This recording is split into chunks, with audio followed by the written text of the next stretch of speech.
lot during wedding planning. You seem really calm about this.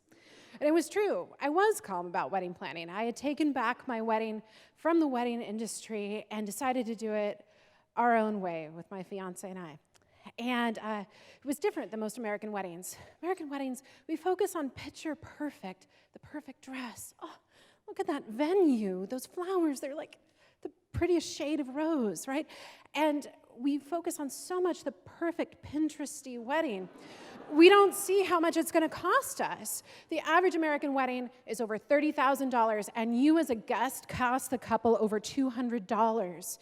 Women now getting ready for their wedding don't just buy a several $1,000 dress. They also go out for plastic surgery and other things to make them look like the perfect bride they feel like they should be.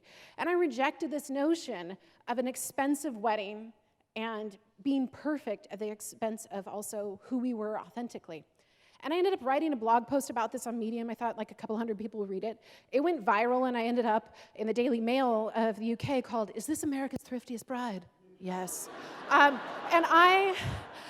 We had a budget that was less than a third of the average American wedding. And so when I wrote this blog post and went viral, the wedding industry responded. They said a lot of things, like they would crash my wedding and show how horrible it was. But they also, I thought, was an interesting point where they talked about how they charge more for an event that's a wedding because you expect perfection, and they have to deliver that on that one special day.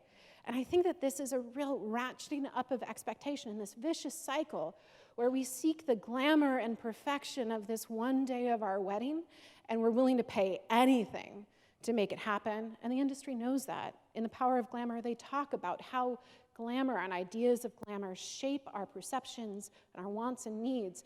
But I decided I was going to ditch glamour in the pursuit of joy. I was going to honor our values as a couple and our bank account, and that this was going to be as simple a wedding as I could make it to also meet kind of our cultural norms as a family merging together from two countries.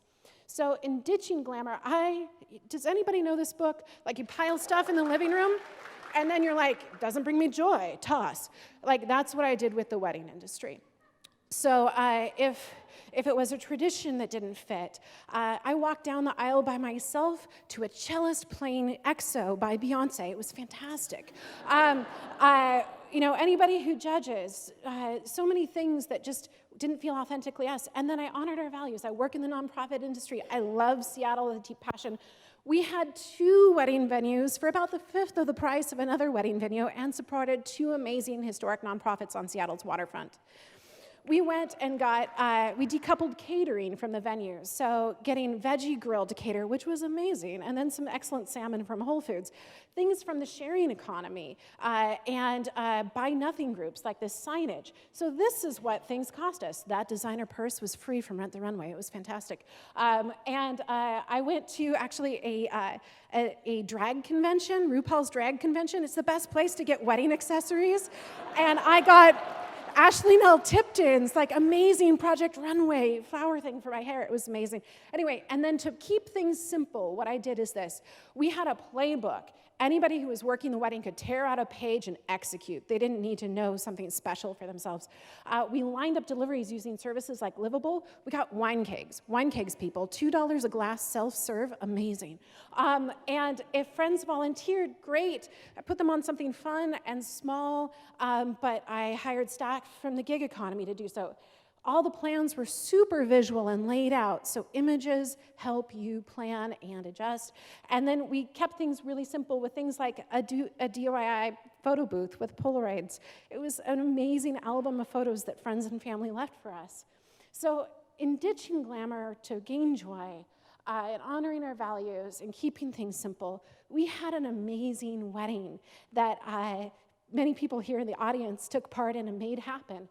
And it felt authentic and us and our community. And we only went slightly over budget. And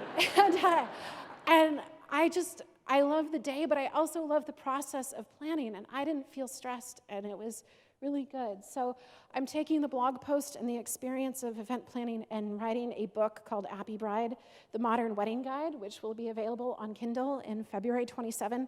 In the meantime, you can find me on Twitter at Sarah Schott and eventually on the egg page of Appy Bride. Thanks.